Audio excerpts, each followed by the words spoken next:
विचारधारा। मसनवी एक फारसी नज्म या काव्य रूप है।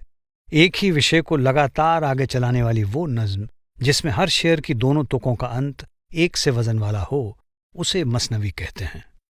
मौलाना रूम द्वारा रचित मसनवी फारसी की सबसे मशहूर मसनवी है, जिसे फारसी भाषा का कुरान भी कहा जाता है। हजरत बू अली शाह कलंदर की मसनवी फारसी भाषा की दूसरी मशहूर मसनवी है। इस मसनवी में कुल 361 शेर हैं, जो गागर में सागर के समान हैं।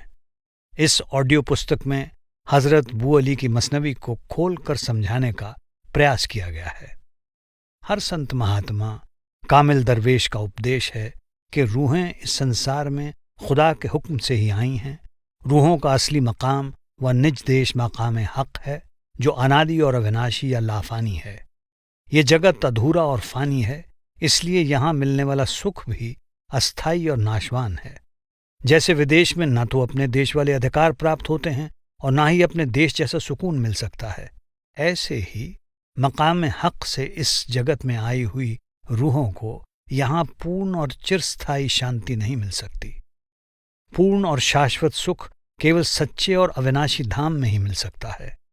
सिर्फ खुदा की इबादत के जरिए रूह वापस अपने देश जाकर उस खुदा से विसाल हासिल कर सकती है और सदा का स्थायी सुख पा सकती है। लेकिन अफसोस कि इस दुनिया में आकर रूह अपने स्रोत उस खुदा को और अपनी असलियत को बिल्कुल भूल गई है। जब खुदा की रहमत होती है, तभी कोई खुशकिस्मत रूह खुदा को याद करती है और उसके अंदर अपने असली मकाम के बारे में जानकारी हासिल करने की चाहत उठती है। इस मसनवी द्वारा आप मूल रूप में ये संदेश देना चाहते हैं कि जीव की असली हस्ती तन मन नहीं बल्कि रूह है। इस रचना में आने से पहले रूह खुदा में अभेद थी। खुदा ने अपने इश्क को जाहिर करने के लिए इस कायनात को बनाया और रूहों को इस संसार में भेजा। लेकिन इंसान इस मायावी संसार में आकर अनगिनत शक्लों और पदार्थों के मोह में फंस गया और उस सच्चे लाफानी खुदा को बिल्कुल भूल गया। आपने फरमाया है कि रूहों के अंदर अपना इश्क जगाने के लिए वो खुदा खुद कामिल मुर्शद के रूप में इस दुनिया में आता है। मुर्शद समझाता है कि सिर्फ उस खुदा को अपना इश्क और इबादत का आधार बनाओ, क्योंकि रूह के लिए इस मायावी रचना के मोह से छुटकारा पाकर खुदा से विसाल करने का यही जरिया है। इंसान को जिसकी तलाश है वो खुदा उसके अंदर है, इसलिए बाहर जगह जगह उसकी खोज में भटकते रहना नादानी है। हजरत बू अली अपने शेरों के जरिए समझाते हैं कि खुदा भी अंदर है और उससे मिलाप का साधन जो उसका ज़ाती नाम या इस्म आज़म है, वो भी अंदर ही है।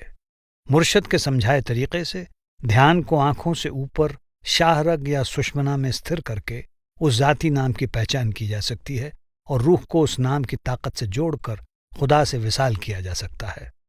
ये काम सिर्फ खुदा की रहमत से ही मुमकिन है। इसलिए सच्चे आबिद को खुदा के आगे उसकी रहमत के लिए फरियाद करनी चाहिए।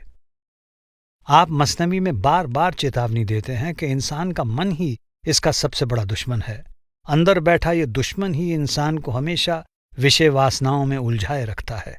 वो इसे इंद्रियों के भोगों, धन दौलत, मान बढ़ाई की प्राप्ति के लिए उकसाता है और इसकी विवेक शक्ति का नाश कर देता है।